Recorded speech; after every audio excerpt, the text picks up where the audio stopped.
Hello बच्चों, कैसे हो तुम लोग? क्या हाल चाल? तबीयत तो भी सही है। देखो यार, कुछ भी बात करने के बजाय हम लोग सीधे सीधे टॉपिक पे आते हैं। और हम लोग क्या क्या पढ़ चुके थे? हम लोग एक्सेलरेशन ड्यू टू ग्रेविटी के बारे में पढ़ रहे थे। थोड़ा सा उसको मैं मेमोराइज करवा दूं, क्योंकि आज हम लोग क्वेश्चन क्वेश्चन खेलेंगे। क्वेश्चन खेलेंगे तो और ज्यादा कंसेप्ट क्लियर होगा। तो हम लोग क्या पढ़ रहे थे? हम लोग पढ़ रहे थे एक्सेलरेशन ड्यू टू ग्रेविटी। मेरे बच्चे क्या पढ़ रहे थे? Acceleration due to gravity. उसमें पहला पॉइंट पढ़े थे, जी की वैल्यू होती है Gm/r का होल स्क्वायर। अच्छा, दूसरा हम लोग पढ़ते थे, ये क्या है? Acceleration due to gravity at surface of earth. कितना था मेरे बच्चे? G is equal to 9.81 metre पर सेकेंड स्क्वायर। अगर जो क्वेश्चन में दिया रहेगा तो मान लेंगे। मतलब अगर जो 10 दिया रहेगा तो 10 मान लेंगे। और चूंकि ग्रेविटेशन का एक स्पेसिफिक चैप्टर ही कर रहे हैं, तो इसलिए G की वैल्यू 9.8 मान लेंगे या कर लेंगे। खैर, उसके बारे में ज्यादा चिंता करने की जरूरत नहीं है, उतना रिगरस कैलकुलस नहीं होगा, कैलकुलेशन नहीं था। दूसरा हम लोग पढ़े थे, G dash is equal to G 1 - h/r का होल स्क्वायर। अगर जो ठीक ठाक याद है तो, नहीं याद है तो भी कर सकते हैं हम लोग। आई रिपीट वंस अगेन, ये फॉर्मूला याद है तो ठीक ही है, तब तो गजब का है। और नहीं याद है तो भी अपन लोग बेसिक बेसिक से बनाते चलेंगे, कोई सी भी चीज को रटना नहीं है। ये कब है? एबव एच हाइट, या क्या कहेंगे, एबव एल्टीट्यूड। अच्छा, फिर थर्ड पार्ट, इसी का एक स्पेशल केस पढ़े थे मेरे बच्चे। स्पेशल केस पढ़े थे। स्पेशल केस पढ़े थे तो हम लोग ये पढ़े थे कि नहीं? ये पढ़े थे कि when when when h is less than r, तो g dash is equal to होता था g 1 - 2h/r। 2h/r ये पढ़े थे। मतलब अगर जो एबव हाइट में मुझे याद रखना है तो बस मुझे ये याद रखना है, Gm/r का होल स्क्वायर, बस। मतलब G dash is inversely proportional to R का होल स्क्वायर, ये पढ़ लिए थे। थर्ड हम लोग देखे थे, इसी में आगे चल के हम लोग ये देखे थे, क्या इसका था, delta G/G into 100 is equal to 2h/r into 100। ये पढ़े थे। इसको क्या बोलते थे? Change, percentage change in G. या तुम एक बात बताओ, मैं बोलूं परसेंटेज डिक्रीज इन जी, तो क्या गलत है क्या? रियल में जी की वैल्यू तो डिक्रीज ही होगा, आ रहा है कि नहीं? तो ये क्या होता है बेटा? परसेंटेज डिक्रीज इन जी। ठीक है सर, इन जी। ये फॉर्मूला कब अप्लाई करेंगे? Apply only when h is less than r। ये फॉर्मूला तभी अप्लाई करेंगे। अच्छा, ये ये फर्स्ट, ये सेकेंड मान लो, थर्ड मान लो। फिर उसके बाद हम लोग फोर्थ पढ़े थे। तो फोर्थ पढ़े थे कि जो ग्रेविटी है वो नीचे जाने पे भी डिक्रीज होती है, और उसका ठीक ठाक मुझे फॉर्मूला याद रहेगा तो, नहीं याद रहेगा तो भी कुछ कोई दिक्कत वाली बात नहीं है।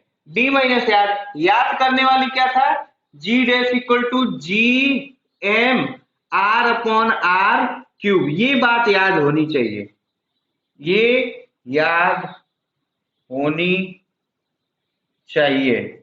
ये याद रहेगा तो अपने का काम हो जाएगा। मतलब जो नीचे जाते हैं तो जी जो है वो लीनियर वेरिएशन होता है। कैसा वेरिएशन होता है? Linear variation. Linear variation in G with with R. अच्छा, इसमें ध्यान देंगे कि ये डी कहां से होता है, डिस्टेंस फ्रॉम सरफेस से होता है। कहां से होता है मेरे बच्चे, डिस्टेंस फ्रॉम सरफेस। इतनी मेन मेन बात हो गई थी, आप लोग इसको लिख लीजिएगा बस। अगर जो अपने को एग्जाम में क्वेश्चन करना है, अपने को एग्जाम में क्वेश्चन करना है, तो इतनी बातें अगर जो अपने को याद रहेगी तो अपन लोग आसानी से क्वेश्चन कर सकते हैं। ठीक है, और मोस्ट जो बात याद होनी चाहिए, जो स्टार में याद होना चाहिए, वो याद ये होना चाहिए कि फोर्स इक्वल टू क्या होना चाहिए, वेट। फोर्स इक्वल टू क्या हो जाता है, वेट। ये इसी को देख के ये फॉर्मूला आया, इसी को लिख के ये फॉर्मूला आया, मतलब ये मेन रीजन है। तो अगर जो ये याद रहेगा, ये सब नहीं भी याद रहेगा तो अपना काम बन जाएगा। मेन अपने को क्या याद रखना है, फोर्स इक्वल टू वेट। मतलब जो कोई भी अट्रैक्टिंग फोर्स लगाता है कोई प्लेनेट, तो वो उसके वेट के बराबर होता है। ये बात याद रहेगा तो ये सब उसी से डिराइव हुआ है, उसी का बच्चा है। ये क्या है, बाप। ये क्या है बेटा, बाप। क्या है, फादर ऑफ फॉर्मूला। ठीक है मेरे बच्चे, जब ये बाप है तो बाप को याद रखोगे तो बच्चे तो अपने आप ही याद आ जाएंगे। ठीक है ना, तो खैर वो सब बातें हैं। अच्छा, और कुछ छोटी छोटी बात कर लिया जाए, तो ये बात कर लेते बस। और कुछ तो बात हुई थी नहीं। हाँ, इसमें थोड़ा बहुत एक और बात हुआ था कि जी डैश इज इक्वल टू आता था 4/3 पाई रो जी आर, ऐसा कुछ आता था। ऐसा आता था ना, इसका मतलब G dash is inverse or directly proportional to rho और आर। ये भी याद रखेंगे बेटा बच्चे मेरे, ये भी याद रखेंगे कि जो जी डैश है, या जो एक्सेलरेशन ड्यू टू ग्रेविटी है अर्थ की, वो डेंसिटी पे डिपेंड करती है और उसके डिस्टेंस पे डिपेंड करती है। कहां से, ये क्या, ये आर क्या है, R is the distance from the centre, D is the distance from the surface, where r is the distance from center of earth, from the center। अच्छा, g is directly proportional to rho r। अगर जो formula, ये सब कहाँ use होगा अभी देखेंगे, लेकिन इतना फॉर्मूला अपने दिमाग में बैठा लो, अपने खोपड़े में अच्छे से बिठा ले बच्चे। ठीक है ना, और कुछ तो बात नहीं हुई थी। और हाँ ठीक है, फिर छोटा छोटा बात अगर जो जाना जाए तो ये जाना जाए, ये मेंशन किया था मैं कि जो g है वो gm/r², मतलब जो g की वैल्यू है, एक्सेलरेशन ड्यू टू ग्रेविटी है, वो ऑब्जेक्ट के मास पे डिपेंड नहीं करती है। लिखवाया था g इज इंडिपेंडेंट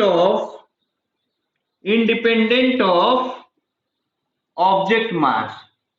इसका मतलब मैं ये बताना चाहता हूं, जो इंपॉर्टेंट बात बताना चाहता हूं वो ये बताना चाहता हूं कि ये ये डस्टर है और ये मार्कर है, ये डस्टर है और ये मार्कर है। ये दोनों का मास अलग अलग है, दोनों का मास अलग अलग है, लेकिन दोनों को छोड़ोगे तो दोनों सेम एक्सेलरेशन से नीचे जाएंगे, या मैं ये कह सकता हूं कि सेम टाइम पे अर्थ के सरफेस को टच करेंगे। क्या करेंगे, अर्थ के सरफेस को सेम टाइम पे टच करेंगे। जैसे जब 9th क्लास में आप लोग पढ़े होंगे या नहीं पढ़े होंगे तो जान जाइए कि गैलीलियो ने ये एक्सपेरिमेंट करके बताया था। उसने ये फील किया था कि जो अगर जो पूरा का पूरा वैक्यूम हो, वैक्यूम का मतलब जो मतलब अगर जो कोई इधर उधर इंटरेक्शन ना हो या एयर फ्रिक्शन ना हो, तो जो जी की वैल्यू है वो इंडिपेंडेंट है किसके, मास के। उसके लिए वो बट कहानियों में कहा जाता है कि क्या किया, कि वो जो पीसा की लीनिंग टावर ऑफ पीसा है ना, 7 वंडर्स में से आता है पीसा की झुकी हुई मीनार, वहां से एक हथौड़ा फेंका और एक पंख फेंका, दोनों को देखा कि सेम टाइम पे आया। तो ये बात बहुत अच्छे से समझनी होगी आपको और समझ जाना चाहिए कि इसका मतलब ये है, इसका मतलब इसका कंक्लूजन ये निकला बेटा कि अगर जो ये मान लो कि ये मास है 10 kg का, और ये मान लो कि ये है फीदर है। फीदर मतलब होता है पंख। थोड़ा आप लोग देख लीजिएगा। ये मान लो कि 2 ग्राम का है, कितने का, दोनों नीचे जब आएंगे, यहाँ अर्थ अगर जो सरफेस है तो सेम टाइम लेंगे, टेकन, ये बस taken same time to touch, to touch surface of earth. ठीक है यार, ठीक है। अब देखो, ज्यादा आप झंझट बातचीत नहीं करते हुए अपन लोग न्यूमेरिकल, आज अपने का फोकस है क्या, न्यूमेरिकल करना, तो इसलिए न्यूमेरिकल पे फोकस करेंगे। ये मैं मिटा रहा हूं मेरे बच्चे, एक बार अच्छे से पूरे को पूरा रिवीजन कर, तब क्वेश्चन आएगा और तब करने में भी मजा आएगा। और अगर जो वो थियरी का लेक्चर अगर जो 70% 80% समझ में आया होगा, तो इसमें पूरा का पूरा समझ में आ जाएगा। अगर जो लेक्चर नहीं समझ में आता है तो उसको 2 बार देखिए, 4 बार देखिए, देखते रहिए।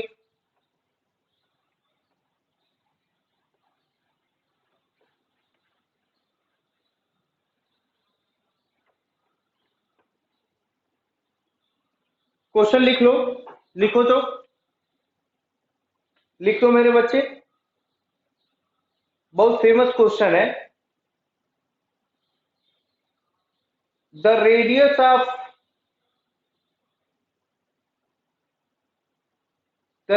Of moon is the 1/4 that of the earth,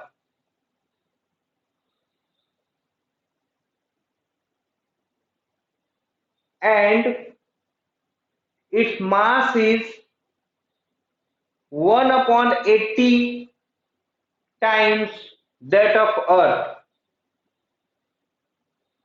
If g represents the acceleration due to gravity on the surface of earth, then then then the acceleration due to gravity of moon in term of g. I repeat the question once again. क्या दिया है, क्या दिया है कि जो mass of the moon है, मैंने मान लो कि ये मैंने बना दिया, ये बना लिया, ये क्या है, ये अर्थ मान लिया, और ये क्या मान लिया मैंने, मून मान लिया। तो इसमें दिया है मेरे बच्चे, मान लो इसका मास m है, तो इसका मून का मास कितना है मेरे बच्चे, 1/4, नहीं 1/80, मतलब ये मास ऑफ द अर्थ है, तो ये कितना है, me/80। अच्छा, दूसरा जो रेडियस है इसका, अगर जो रेडियस आर ई है, तो इसका रेडियस कितना है, RE/4। और फाइंड क्या पता करना है, जी डैश पता करना है। वीडियो को पॉज कर सफिशिएंट टाइम के लिए और कर डालो, कर डाल तो मेरे बच्चे। ठीक है, मैंने माना कि वीडियो को तुमने सफिशिएंट टाइम के लिए पॉज किया और कर डाले।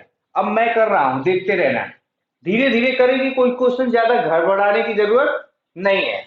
देखो तो, G इज इक्वल टू हो जाएगा GM/R का होल स्क्वायर, ये दिया है, ये दिया है। अच्छा, या मून का क्या होगा, G of moon equal to G mass of moon upon में R रेडियस ऑफ मून का होल स्क्वायर होगा। कोई दिक्कत आ रहा है ना, ठीक है। तो GM इज इक्वल टू होगा G mass of the moon कितना है, mass of the earth upon 80 upon R कितना है, RE/4 का होल स्क्वायर। इसको सॉल्व करोगे तो कितना आएगा, ये आ जाएगा GME/RE का होल स्क्वायर इंटू 16/80। देख तो मेरे बच्चे। अच्छा, इसकी जगह पे मैं क्या रख दूं, ये रख दूं, तो ये कितना आ जाएगा, G इंटू 16 अपॉन ये इसे कट रहा है, ये कट, देखो कैलकुलेशन तुम लोग खुद कर लिया करो, ये इसे कट रहा है तो ये हो जाएगा 1/5, मतलब answer G M equal to G upon 5, ये आंसर है, ये आंसर है। दूसरा क्वेश्चन लिखिए मेरे बच्चे, लिख दो। क्वेश्चन है जेई मेंस 2019 का। क्वेश्चन कौन सा है, मैं इसको मिटा लूं, मैं इसको मिटा लूं। क्वेश्चन है जेई मेन 2019, लिखो। The value of acceleration due to gravity, the value of, repeat नहीं कर रहा हूं क्योंकि आप लोग अगर जो छूट जा रहा है तो वीडियो को पीछे करके आप लोग कर ले रहे हैं, तो एक लाइन में मैं बोल दे रहा हूं, उसको देखना सुनना। The value of acceleration due to gravity of earth surface is 9.8 meter per second square. The altitude above its surface at which acceleration due to gravity decreased to 4.9 meter per second square. Given radius of the earth कितना दिया है, radius of the earth दिया है, radius of the earth 6.4 into 10 के power -6, sorry 6 metre, ये दिया है। Question को एक बार जो मैं बोला हूं उसको लिख लो, उसको लिख लो, और ऑप्शन दिया है, ऑप्शन दिया है, और अब तुम लोग करना स्टार्ट करो। वीडियो को पॉज करके सफिशिएंट टाइम लेके कर डाल तो मेरे बच्चे।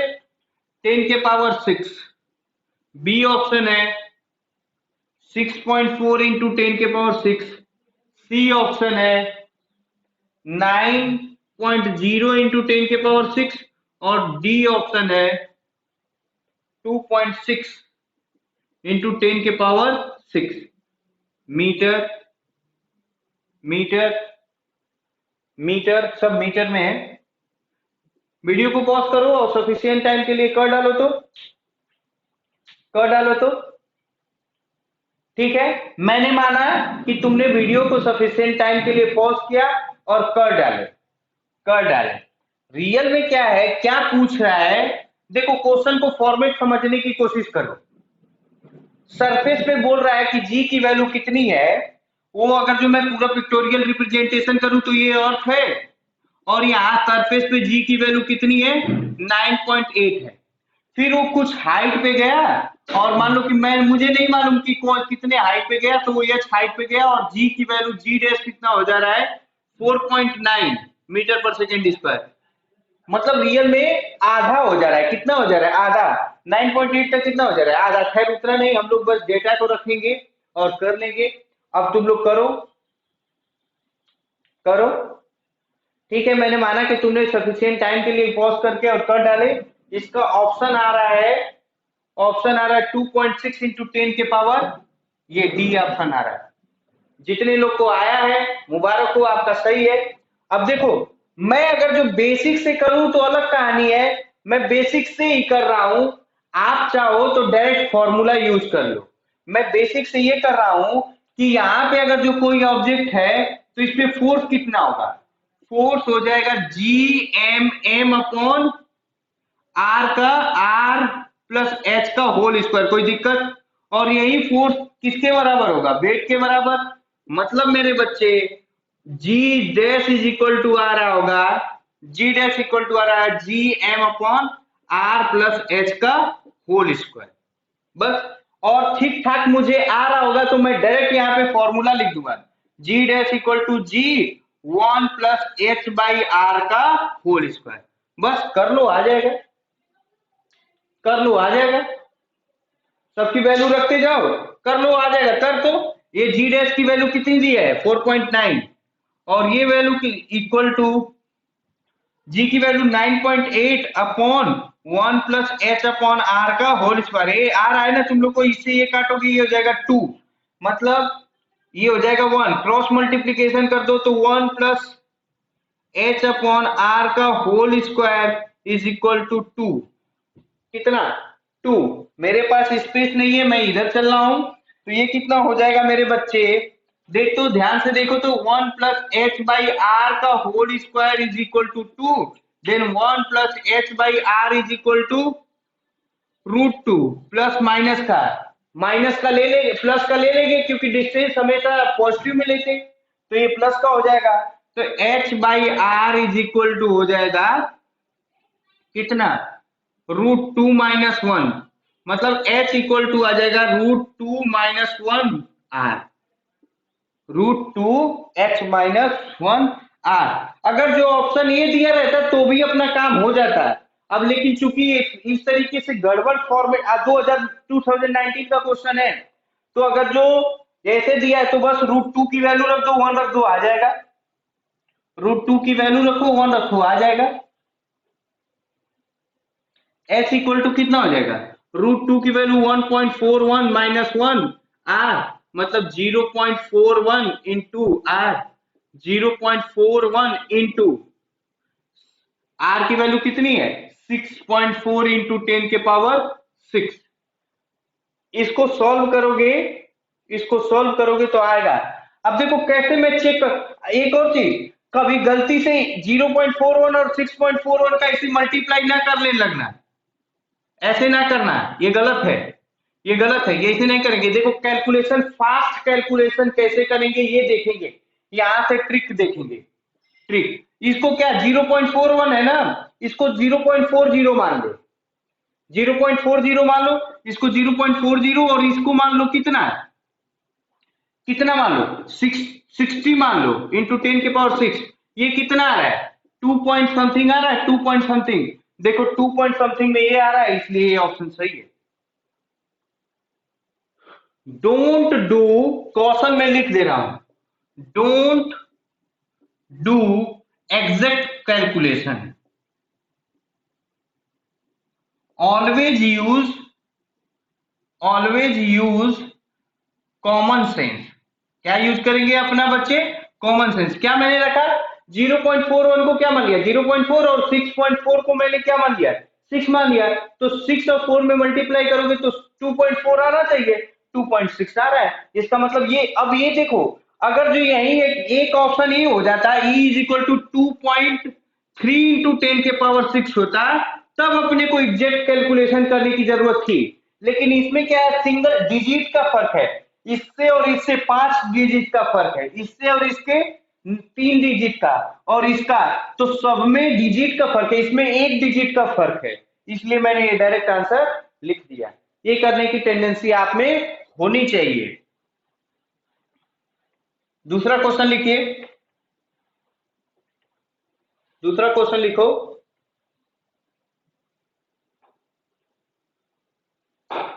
दूसरा क्वेश्चन,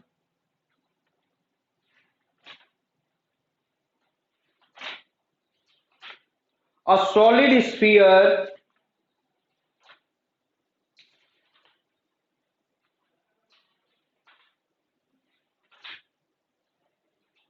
ये भी जेई मेन 2019 का है।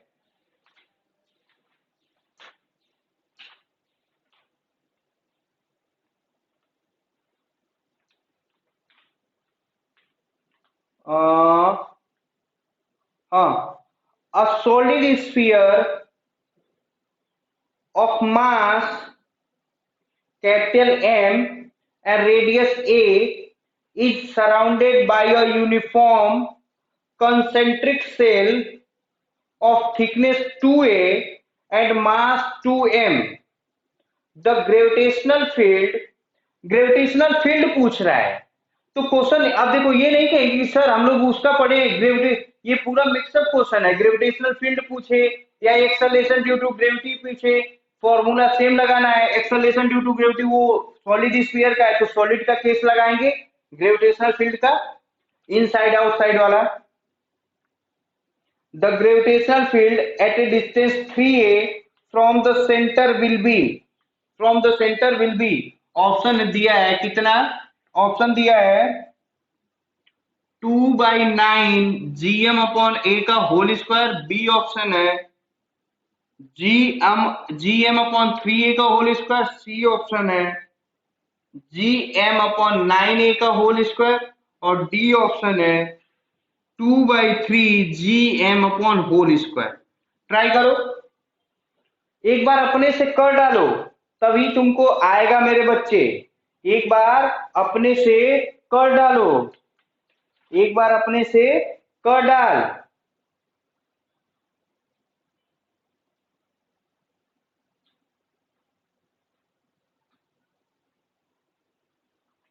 एक बार अपने से कर डाल, ठीक है। मैंने माना कि तुमने वीडियो को सफिशिएंट टाइम के लिए पॉज किया और कर डाला। अब मैं करने जा रहा हूं।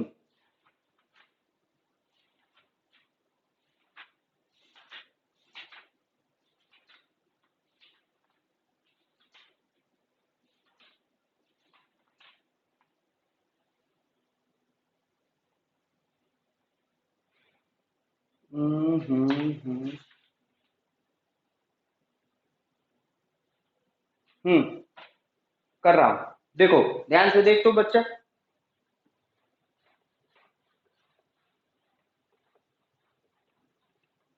क्वेश्चन क्या दिया है?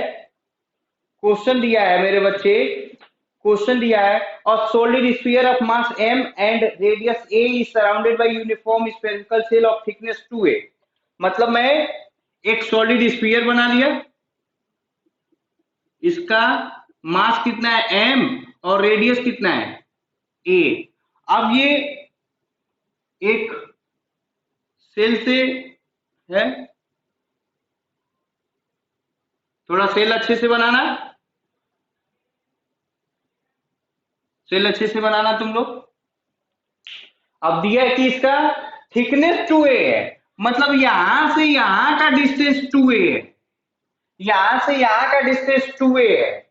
ये गलती नहीं, आई रिपीट, गलती नहीं करेंगे मेरे बच्चे, ये गलती नहीं करेंगे कि यहां से ये दिया है, ये रेडियस नहीं दिया है। उसमें ध्यान से देखो क्या लिखा है, uniform concentric shell of thickness 2a and mass कितना है इसका 2m। कितना है mass 2m। The gravitational field at a distance 3a from the centre will be. तो इसका मतलब अपने को कहां निकालना है, 3a फ्रॉम द सेंटर, मतलब ये पॉइंट कहीं है P, यहां पे हमें निकालना है, यहां पे हमें निकालना है। तो कुछ नहीं, मैं क्या लिखूंगा, gravitational field at P is equal to gravitational field due to shell is plus electric gravitational field due to solid sphere. कोई दिक्कत? बताया था, ऐसा क्वेश्चन करवाया हूं, ऐसा क्वेश्चन करवाया हूं क्या? Gravitational field due to shell और सॉलिड स्फीयर दोनों का क्या कर देंगे, जोड़ देंगे, दोनों का क्या कर देंगे, जोड़ देंगे। आ रहा है कि नहीं? ठीक है, तो अब ट्राई करो, अब इतना कर दिया तो और ट्राई कर।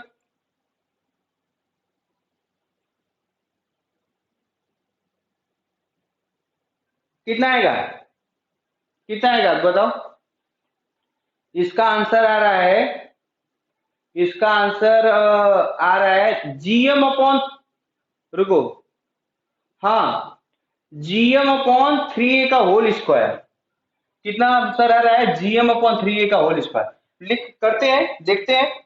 तो ई एट पी कितना हो जाएगा, ड्यू टू सेल का कितना, यहां से यहां का 2g × 2m/3a का होल स्क्वायर, प्लस इससे यहां पे पॉइंट पे कितना हो जाएगा, gm/3a का होल स्क्वायर, 3a का होल स्क्वायर। तो ये कितना हो जाएगा, 3gm/9a का होल स्क्वायर, इससे कट गया gm/a का होल स्क्वायर। कितना देखो, कितना आसान क्वेश्चन था, कितना आसान क्वेश्चन है, देखो ऐसा क्वेश्चन करवाया गया है, ठीक है ना, ऐसा क्वेश्चन करवाया गया है मेरे बच्चे। मैं मिटा रहा हूं, दूसरा क्वेश्चन लिख। देखो अपने पास उतना समय तो नहीं है, तो हम लोग सोच रहे हैं कि थोड़ा बहुत क्या है, एग्जाम में आए हुए क्वेश्चन कर लेंगे, तो अपना कॉन्फिडेंस भी बिल्डअप हो जाएगा और अपना काम भी हो जाएगा। इससे ये पता लग जाएगा, ये आइडिया लग जाएगा कि कैसे कैसे क्वेश्चन आते हैं। लिखो तो, लिखो, क्वेश्चन लिखो।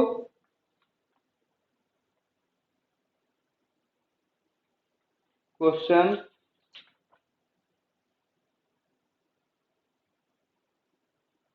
The mass and diameter.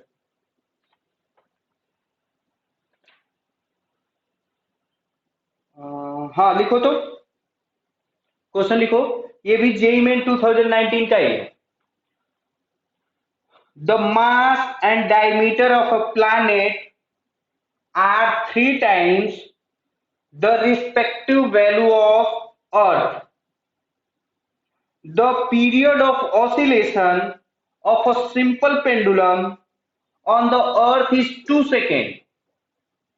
Then the period of oscillation of same pendulum on the planet would be, option number दिया है 2/√3s सेकेंड, बी 2√3s, सी √3/2s, और 4 है 3/2s। ट्राई कर मेरे बच्चे, ट्राई कर तो, ट्राई कर। वीडियो को सफिशिएंट टाइम के लिए पॉज करो और कर डाल। इसका आंसर फिर चेक करना है, ठीक है ना? करो। ओके, मैंने माना कि तुमने सफिशिएंट टाइम के लिए वीडियो को पॉज किया और कर डाले। अब मैं करने जा रहा हूं। क्या दिया है कि टाइम पीरियड सॉल्यूशन है, टाइम पीरियड एट अर्थ। टाइम पीरियड पहले सिंपल पेंडुलम का होता क्या है ये बता। पेंडुलम का टाइम पीरियड होता है T = 2π√L/G। इसकी वैल्यू कितनी दी है? 2 सेकेंड। कितना? 2 सेकेंड। तो time period at planet, at अगर जो प्लेनेट का अगर जो हम लोग लिखे, अगर जो प्लेनेट का हम लोग लिखे मेरे बच्चे, तो कितना हो जाएगा? ये हो जाएगा T = 2π√। पेंडुलम का लेंथ तो चेंज होगा नहीं, पेंडुलम का लेंथ चेंज नहीं हुआ तो ये, लेकिन यहाँ पे जी चेंज हो जाएगा जाके। इसका मतलब कहीं ना कहीं अपने को, अपने को क्या चाहिए? ये चाहिए। ये अगर जो अपना फाइंड आउट हो जाएगा तो अपन लोग कर लेंगे। अब कम से कम इतना तो, इतना आइडिया दिया ना। फिर से मैं बता रहा हूं। पहले मैं क्या किया, टाइम पीरियड जो अर्थ पे होता है 2π√L/G, इसकी वैल्यू कितनी दी है? 2 सेकेंड। अच्छा, इसका मतलब ये पता कर लेंगे तो आ जाएगा। तो जीपी लिखने के लिए क्या हो जाएगा? कुछ भी नहीं यार, Gm/r²। G mass of the planet upon R of the planet का होल स्क्वायर। ठीक है। अब उसमें दिया है, क्या दिया है कि जो mass of the planet given क्या है बेटा मेरे, गिवन क्या है? Mass of the planet is 3 times mass of the earth and radius of planet is equal to 3 times radius of the earth. बस यहां रख दो, आ जाएगा G3me अपॉन 3re का होल स्क्वायर। अगर जो इसको सॉल्व करेगा तो ये 9, तो ये आ जाएगा कितना? 1/3 GME/RE का होल स्क्वायर। इसकी वैल्यू कितनी है? जी। कोई दिक्कत? कोई दिक्कत? देख तो, कैलकुलेशन अगर जो मिस्टेक होगा तो आप लोग देख लीजिएगा। मैंने यहाँ 3me रखा, यहाँ 3re, ये 9re का होल स्क्वायर, इसे 3 से 3 कैंसिल, ही आ जाएगा। इसका मतलब ये हो जाएगा G/3।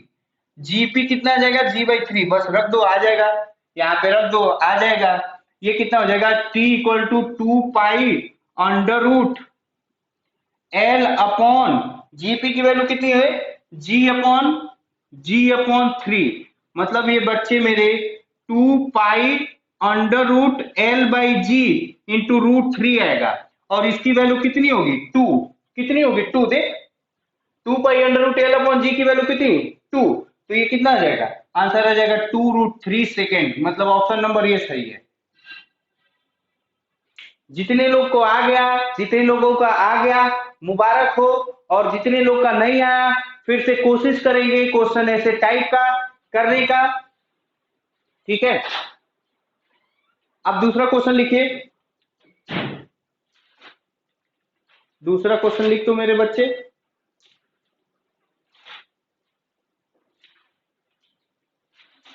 दूसरा क्वेश्चन लिखो।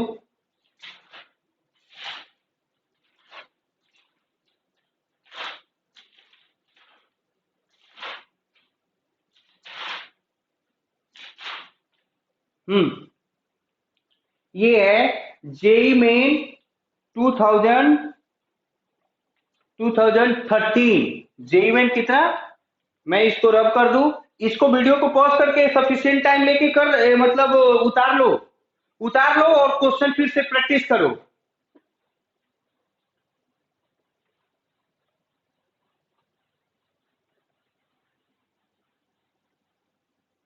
ये कब का है? 2013 2013 का सवाल है। लिखिए तो आप लोग लिखिए। The change, one second, 1 minute.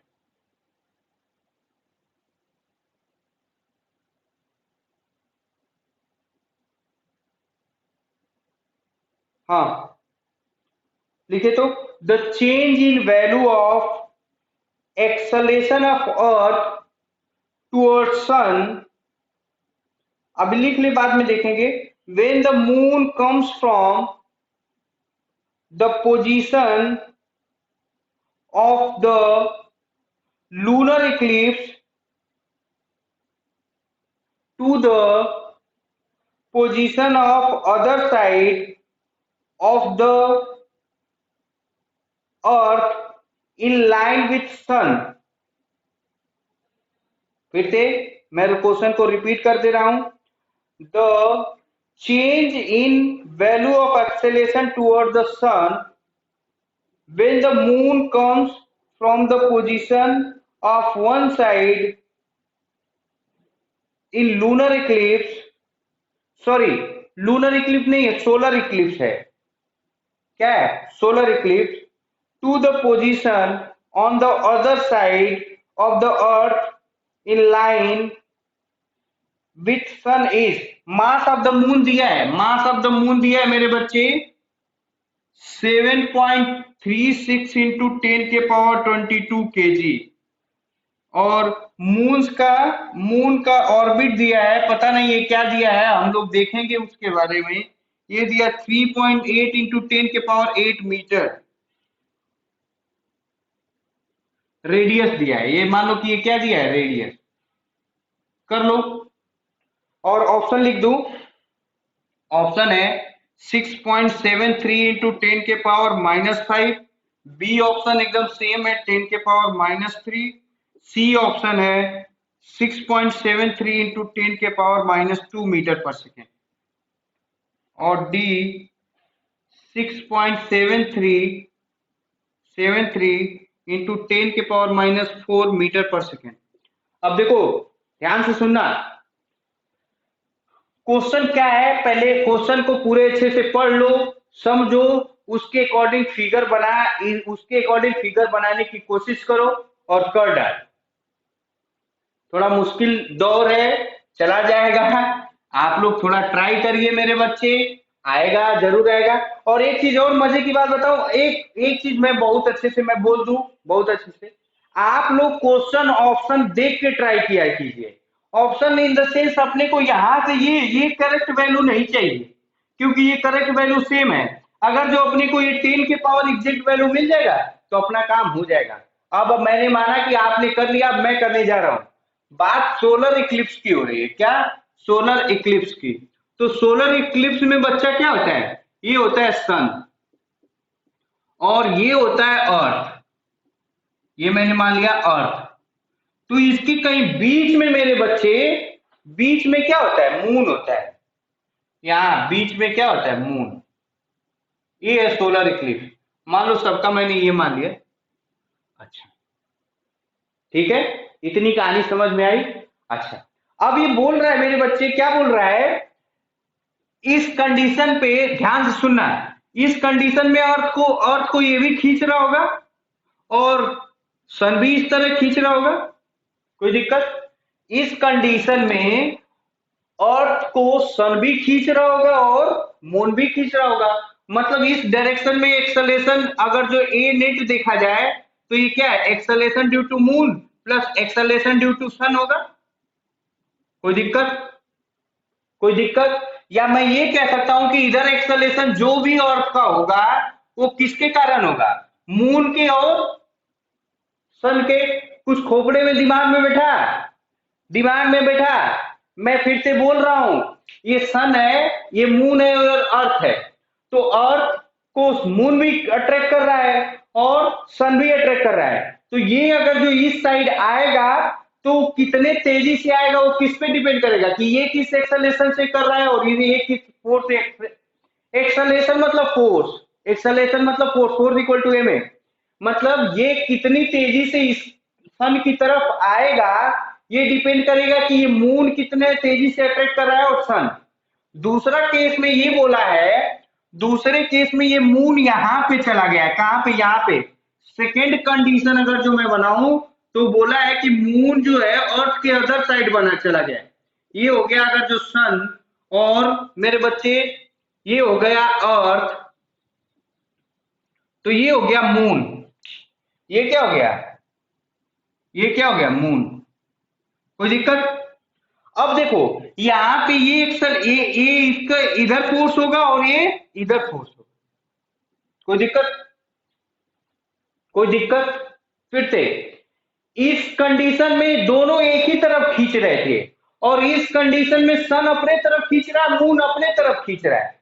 तो यहाँ पे जो इसका एक्सेलरेशन में चेंज होगा वो किसके कारण होगा रे बेटा, किसके कारण? सन ने अपनी पोजीशन चेंज की क्या? नहीं।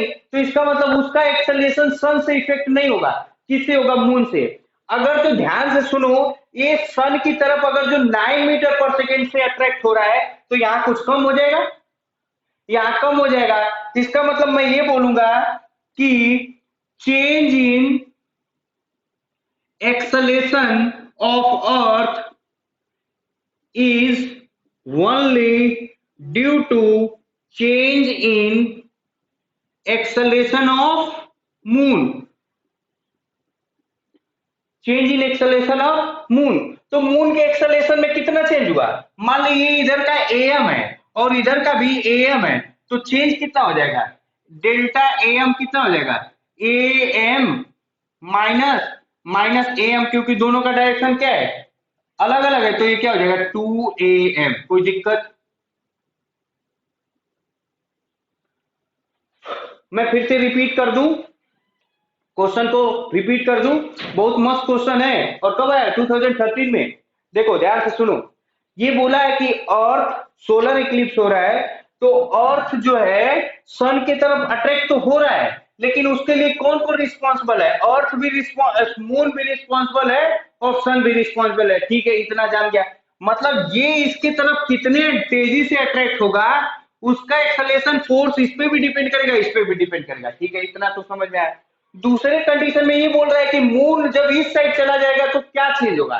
तो भैया इसका अगर जो मान लो यहाँ पे और इधर से जा रही होगी 9 मीटर पर सेकेंड से, तो इधर पे अगर जो घटेगा तो किसके कारण घटेगा, इसके कारण। मतलब जो इसके कारण घटेगा वही आ जाएगा, बस अपना काम हो गया, कर डालो। मतलब change in acceleration of earth is equal to change in acceleration of moon. और मून का कितना हो जाएगा, ये 2 आया है ना, तो ये आ जाएगा 2 acceleration of G mass of the moon upon R of the moon का होल स्क्वायर। बस रख दो, वैल्यू आ जाएगा 6.67 इंटू मास कितना दिया है, ये 7.36 इंटू 10 के पावर 22 अपॉन में 3.8 इंटू 10 के पावर 8 का होल स्क्वायर। तो ये सब नहीं करेंगे, ध्यान से सुन, ये मैं मिटा रहा हूं, आई नीड स्पेस, आप लोग खूब अच्छे से बना लीजिएगा। ये देखो कैलकुलेशन है, यहाँ देखो 16 है, यहाँ है 20, तो ये कितना हो जाएगा 10 के पावर 6, 10 के पावर 6। और वो भी क्या कुछ गलती हो रहा है क्या, 10 के पावर 22 16, तो हाँ ये कितना हो जाएगा 6.67 इंटू ये जी की वैल्यू रखूंगा तो जी की वैल्यू कितना हो जाएगा 2 इंटू 6.67 इंटू 10 के पावर 11 माइनस का, तो ये कितना आ जाएगा, ये आ जाएगा -11 और ये तो 11 माइनस 16। कोई दिक्कत, 11 माइनस 16, तो ये कितना आ रहा है 10 के पावर -5, 10 के पावर -5। तो ये भी हो सकता है। और इसमें करेक्ट ऑप्शन कौन सा है? इसमें करेक्ट ऑप्शन यही है, यही है। कौन सा होगा? 10⁵, ये वाला ऑप्शन करेक्ट है। कैलकुलेशन आप लोग देख लीजिएगा। If there will be any calculation mistake then I am really sorry for that. आप लोग देखते रहिएगा। मैं जो क्वेश्चन था मैं बता दिया। इसमें ये 10 के ये पूरा कैलकुलेशन मुझे नहीं देखना था, क्योंकि इसमें देखो 6.73 3 पॉइंट सब कुछ में सेम है। अब क्या देखना है? बस ये। तो इसका पावर कितना? -11, 22 तो हो जाएगा 11 और 16 को ऊपर ले जाएगा -5 आ जाएगा अपना आंसर।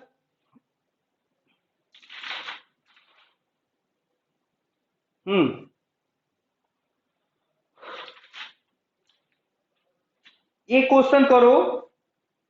ये क्वेश्चन है अप्रैल 2012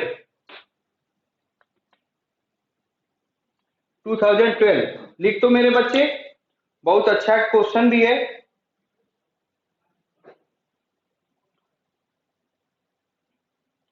लिखो। The variation of acceleration due to gravity with the distance d from the center is best represented by अब इसमें क्या दिया है? इसमें दिया है ग्राफ दिया है। क्या दिया है? ग्राफ। तो ग्राफ मैं बना दे रहा हूं और आप लोग उसको देखिए कौन सा ग्राफ सही होगा। एक ग्राफ ऐसे है, ऐसे है, ऐसे है। दूसरा ग्राफ ऐसे है, ऐसे। सी का ग्राफ ऐसे है और डी का ग्राफ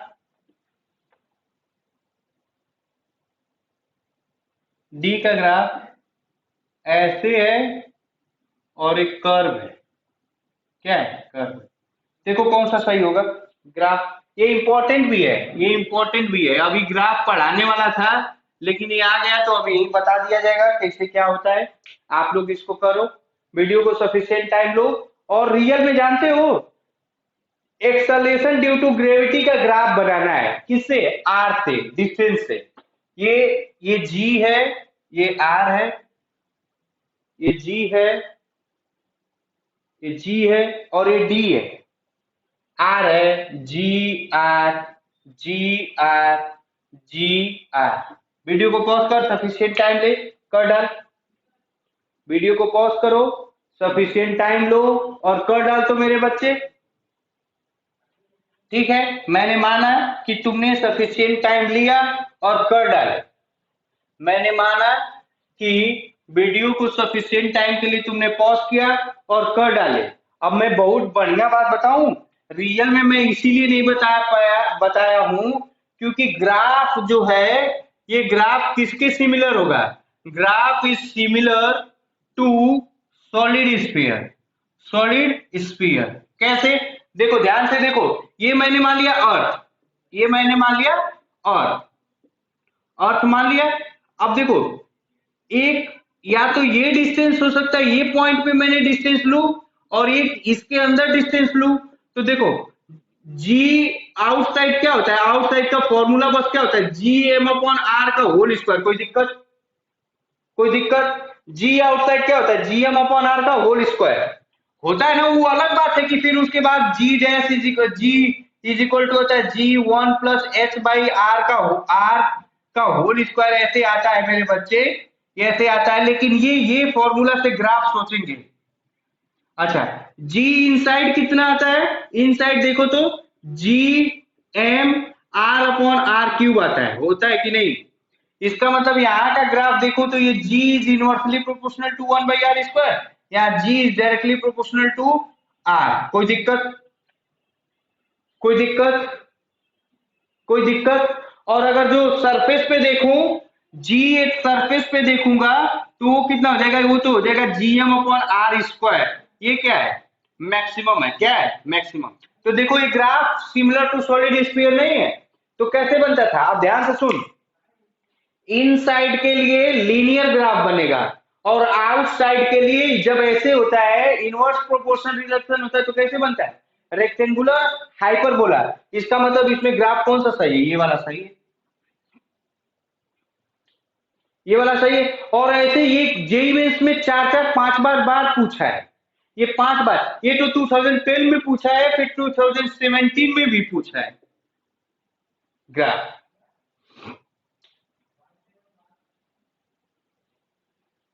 कर लो, कर लो। फिर एक और क्वेश्चन है, एक और क्वेश्चन है।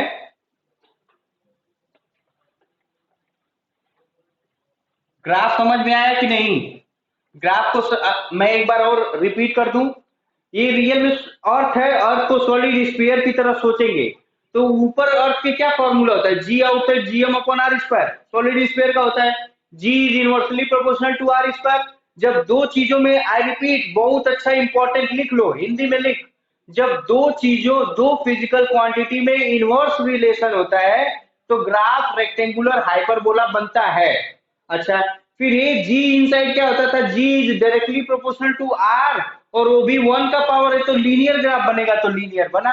और मैक्सिमम कहाँ होता था? उसके सरफेस पे। इसकी वैल्यू अगर जो देखा जाए तो ये कितना होता है? 9.81 इंटू मीटर पर सेकेंड स्क्वायर। अब यही क्वेश्चन तुमको घुमाने के लिए ग्रेविटेशनल फील्ड दे देगा। अभी दिया है एक्सेलरेशन ड्यू टू ग्रेविटी, और जब सॉलिड स्फीयर देगा तो ग्रेविटेशनल फील्ड करके ग्राफ दे देगा। आ रहा है कि नहीं समझ में? आ रहा है ना? ठीक है, तो ये क्वेश्चन और करो तो। 2012 का क्वेश्चन है, आसान है यार। Assuming the earth to be a sphere of uniform density, the acceleration due to gravity inside the earth at a distance r from the center is proportional to A option है are, B option है r-1, सी option है r-2 और D option है r2। करो, try करो। कुछ भी try हो रहा है, कुछ नहीं करना है। कर डाल, पहले तू कर फिर मैं बताता हूं। कर मेरे बच्चे। वो दिया है, मतलब ये पूछ रहा है कि अर्थ के इनसाइड में जी कैसे प्रोपोर्शनल होता है। तो अर्थ के इनसाइड में अभी यहां लिखा हूं ना, ये देखो यही लिखा हूं, जी इनसाइड कितना होता है? G M R upon R का क्यूब, मतलब G is directly proportional to R. इसका मतलब ये ऑप्शन सही है। कोई दिक्कत? इसी तरह छोटे छोटे कंसेप्चुअल क्वेश्चन आएंगे, ठीक है? आप लोगों को करना है, ठीक है ना? ठीक है। अच्छा, अच्छा, अब ये क्वेश्चन और करो तो।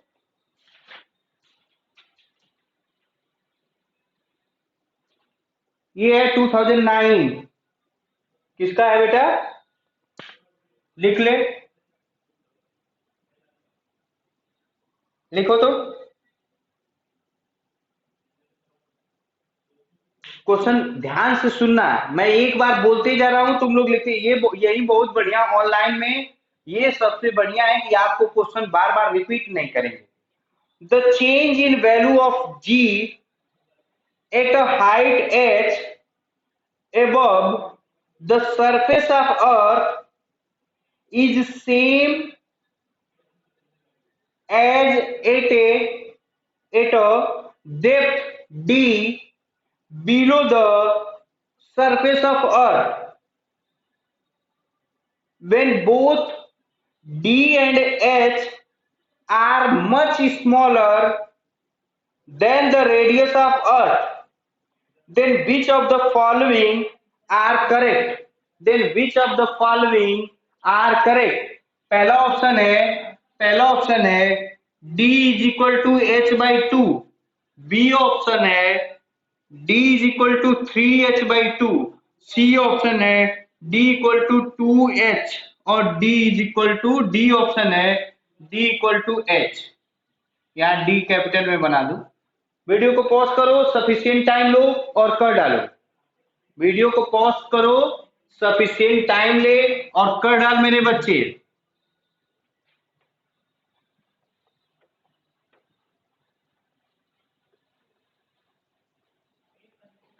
मैंने माना कि तुमने वीडियो को सफिशिएंट टाइम के लिए पॉज किया और कर डाले। क्वेश्चन क्या दिया है, the change in value of H height above is the same in the depth below where D and H. क्या क्या दिया है, गिवन दिया है। देखो चेंज इन, पहले change in gravity of the earth above the earth surface, H height पे कितना होता है, G dash is equal to, direct में लिख दे रहा हूं, G 1 minus H by R का होल स्क्वायर। अच्छा फिर अगर जो नीचे जी डैश, ये मान लिया मैंने हाइट और ये मान लिया डेप्थ, तो ये कितना होता है, G dash G equal to 1 minus, अच्छा ठीक है, G dash G equal to 1 minus D upon R, कोई दिक्कत। और उसमें दिया है, क्या दिया है मेरे बच्चे, उसमें दिया है H is much much smaller less than R, और ये दिया है। इसका मतलब यहाँ पे हम लोग वो वाला फॉर्मूला यूज कर लूंगा रे भैया, 1 minus two H by R, कोई दिक्कत है क्या, बताया था। ये फॉर्मूला तब यूज करेंगे जब ये चीज लेस देन आर है। अब उसमें क्या दिया कि ये और ये दोनों वैल्यू क्या है, सेम। क्या दिया है, कंडीशन क्या दिया है मेरे बच्चे, कंडीशन दिया है G H is equal to G D, मतलब अर्थ के ऊपर जाते गए कुछ जी की वैल्यू मिली, और तो वही जी की वैल्यू जितना नीचे जाते गए उतना मिली, तो उसमें रिलेशन क्या है, तो यार रख दो, कुछ सब कुछ आ जाएगा। जी एच इक्वल टू कितना, G 1 minus two H upon R equal to G 1 minus D by R, G से जी कैंसिल कर दो, सब कुछ सॉल्व करोगे, 1 से 1 कैंसिल कर दो, 2h upon R is equal to D upon R, D is equal to 2h आ रहा है, कहीं है क्या रिलेशन, ये वाला ऑप्शन सही है।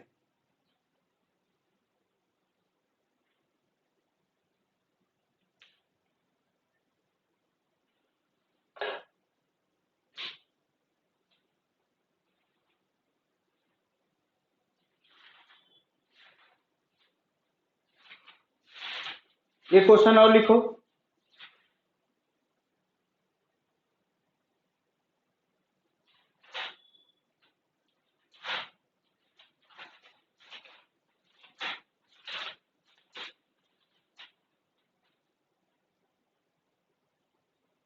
The acceleration due to gravity, ये क्वेश्चन एक दिन नॉर्मल बताया हूं, the acceleration due to gravity at a depth D reduced by 25% from the value at the surface, then the calculate the value of h, sorry, d, I repeat once again, question, the acceleration due to gravity at a depth d reduced by 25% from the value at the surface, मतलब जो surface पे जी की value है वो एक depth पे गए और वहां पे वैल्यू कितना 25% डिक्रीज हो गया। Calculate the value of D if the radius of the earth is 6400 kilometre. इसका ऑप्शन मैं दे दूं, ऑप्शन नहीं दे रहा, सीधे आंसर दे दे रहा हूं। आंसर है बेटा, आंसर है 4800 किलोमीटर। वीडियो को पॉज करके सफिशिएंट टाइम लेके कर डाल, वीडियो को पॉज करके सफिशिएंट टाइम लो और कर डाल मेरे बच्चे, कर डाल तो ठीक है। मैंने माना कि तुमने सफिशिएंट टाइम लिया और कर डाला। अब देखो मैं कर रहा हूं, क्या दिया है कि मानो कि ये अर्थ सरफेस है और ये यहां से कहीं यहां पे कोई ऑब्जेक्ट डी डिस्टेंस पे आया, तो यहाँ पे जी था और यहाँ पे कितना 25% डिक्रीज हो गया। ये क्वेश्चन को देखो तुम लोग करो, वो थोड़ा सा मिस्टेक हो गया था उसको देख ले रहे हैं। तो कितना हो रहा है, जी डैश डिक्रीज बाई कितना 25%, ठीक है। इसका मतलब जी डैश की वैल्यू कितना होगी, जी ऑफ 25% हुआ मेरे बच्चे, तो ये हो जाएगा जी इंटू 25/100, मतलब जी बाई 4, कोई दिक्कत। अब फॉर्मूला लगा दो, G dash equal to G 1 minus D by R, कोई ज्यादा जल्दी जल्दी नहीं ना हो रहा है, ये कितना G by 4 is equal to G 1 minus D by R, कोई दिक्कत। इससे ये कैंसिल हो जाएगा, तुम कैलकुलेशन करोगे तो कितना आ जाएगा, d is equal to 3r/4 आएगा, या 3 × 64/4, ये कितना आ जाएगा, 4800 किलोमीटर है। या एक और था, ध्यान से सुन तो, ये भी फॉर्मूला था ना, उससे भी कर सकता है तू बेटा, उससे भी कर सकते हो, पर delta G/G into 100 is equal to D/R/100, ये वाला फॉर्मूला अगर जो लगा देते तो यहाँ पे भी हो सकता, यहाँ पे भी हो सकता था। डेल्टा G/G कितना था, ये 25% था, तो 25% into 100 is equal to D/R/100, 100 से 100 कैंसल, ये आ जाएगा 4, कितना आ जाएगा, अच्छा डेल्टा जी कितना आ जाएगा, 3, कितना आ जाएगा जी, डेल्टा G/G घटा कितना, 25, तो इसे घटा दोगे तो 75% हो जाएगा ना, 75/4, इसको डी करेगा तो फिर से यही आ जाएगा 4800 किलोमीटर। देखते रहो, समझते रहो। एक क्वेश्चन और लिख लो, हमें लग रहा है आज का लास्ट क्वेश्चन है, आगे अगर जो कुछ दिक्कत होगा तो उसको देखेंगे। क्वेश्चन लिख मेरे बच्चे, क्वेश्चन लिखो, क्वेश्चन लिखो। Find the height of the point vertically above the earth's surface at which the acceleration due to gravity become 1% of its value at surface where r is the radius of earth। Option दिया है, option दिया है, क्या दिया है, 8r, B दिया है 9r, सी दिया है 99r, और डी दिया है नॉट। कर लो तो, कर लो, मतलब वो हाइट बताना है जहां पे जो जी की वैल्यू होगी वो कितना हो जाएगा, 1% रह जाएगा। कर लो, कर लो, कर डाल।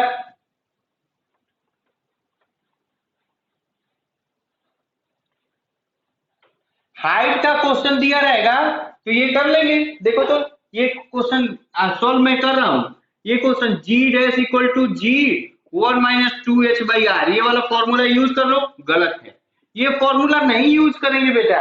ये वाला फॉर्मूला कब यूज करते, जब वो दिया रहता कि G लेस देन, इसके लिए बेसिक फॉर्मूला हम लोग यूज करेंगे।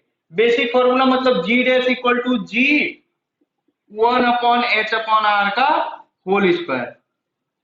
सब कुछ कर दो, रख दो, आ जाएगा, रख दो, आ जाएगा।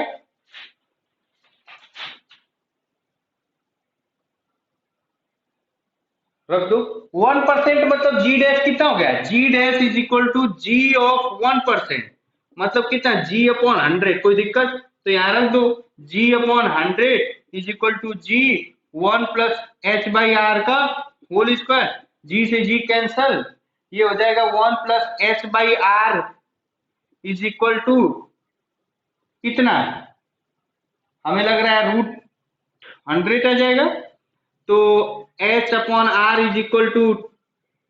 9 आ जाएगा, h=9r आ जाएगा, h=9r आ जाएगा। बी वाला ऑप्शन सही है, बी वाला ऑप्शन सही है।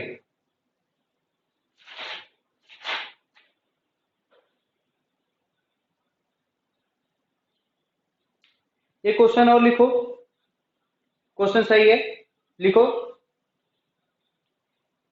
Assume that earth to be the sphere of uniform density, how much would the body weight, how much would the body weight halfway down to the center of the earth if it has weight of 250 Newton on the earth, on the earth।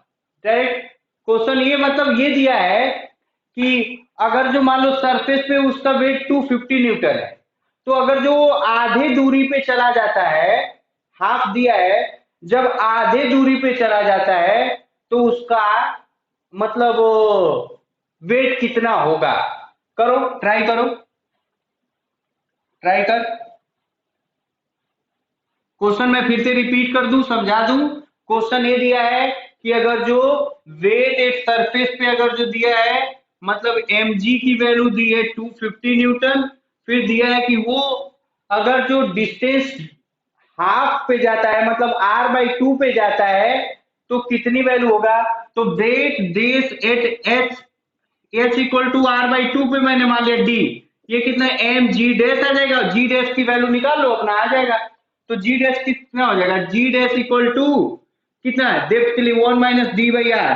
कोई दिक्कत। अब इसमें दिया है कि D कितना रखना है, हाफ रखना है, मतलब G dash equal to 1 - d r/2/r, R से आर कैंसल, इससे करोगे तो जी डैश कितना आ जाएगा, g/2 आ जाएगा। यहाँ पे रख दे mg/2, mg की वैल्यू कितनी है 250 न्यूटन, 250/2 मतलब 125 न्यूटन। देखते रहना, करते रहना,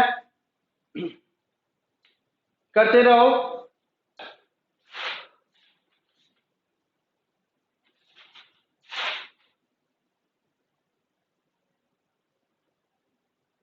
लिखो, इस क्वेश्चन लिखो, क्वेश्चन लिखो। एन ऑब्जेक्ट ऑफ सॉरी, लिखो।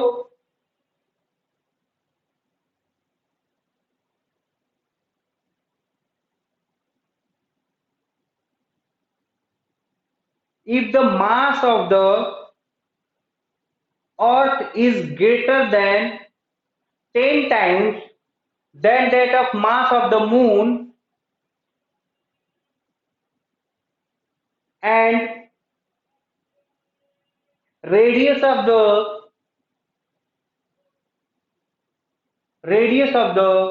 moon is half the radius of the earth, then an object of weight 200 newton on the surface of earth, what is its weight on the surface of moon।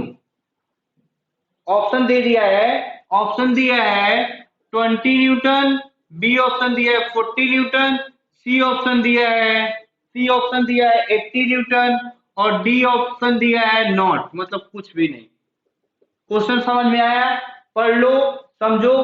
Question ये दिया है कि जो moon का मास है वो अर्थ के मास का 10 गुना छोटा है, और जो वही ना, mass of the earth is 10 times than the mass of the moon.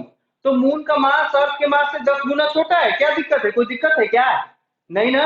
अच्छा, रेडियस दिया है, क्या क्या दिया है मैं लिख ले रहा हूं, तुम लोग वीडियो को पॉज करके सफिशिएंट टाइम लेके कर डालो, कर डालो। क्या क्या गिवन दिया है मेरे बच्चे, गिवन दिया है, गिवन दिया है mass of the moon is equal to 10 times mass of the sorry mass of the earth upon 10, और रेडियस ऑफ मून कितना दिया है, रेडियस ऑफ अर्थ अपॉन 2। अब रियल में वेट इक्वल टू हो जाएगा एम जी डैश, और जी dash upon moon का अगर लिखूंगा तो G mass of the moon upon radius of moon का होल स्क्वायर होगा। अब बस ये बस सब कुछ रखना है और अपना काम हो जाएगा, रख दे रहा हूं। जी ये हो जाएगा M E upon 10 upon R E upon 2 का होल स्क्वायर। देख तो इसको सॉल्व कर बच्चा, कितना आएगा, हमें तो लग रहा है कि 2/5 G M E upon R का होल स्क्वायर। देख लो इसकी वैल्यू कितना रख दूंगा, कितना, कितना दिया है, उसकी वैल्यू दिया है 200 न्यूटन, तो बस रख दो 2/5 इंटू 200 कितना 40, 80 न्यूटन आएगा। मतलब ये कौन सा ऑप्शन सही है, ठीक है, इतना सही है। ठीक है, आज के लिए मुझे लगता है इतना सफिशियंट है न्यूमेरिकल। फिर भी आप लोग आपके घर में जो कोई भी बुक है, नोट्स है, एक्सेलेरेशन ड्यू टू ग्रेविटी पे प्रैक्टिस करते रहिए। आगे नेक्स्ट लेक्चर में हम लोग देखेंगे तो ये पढ़ेंगे कि दो दो चीज पढ़ चुके कि जो जी की वैल्यू का चेंजमेंट होता है वो अर्थ के अबव जाते हैं तो कैसे होता है, अर्थ के नीचे जाते हैं तो कैसे होता है। कल हम लोग पढ़ेंगे कि अर्थ रोटेट कर रही है तो उसमें जो जी की वैल्यू चेंज कैसे होती है उसके बारे में देखेंगे। पढ़ते रहिए। Thank you.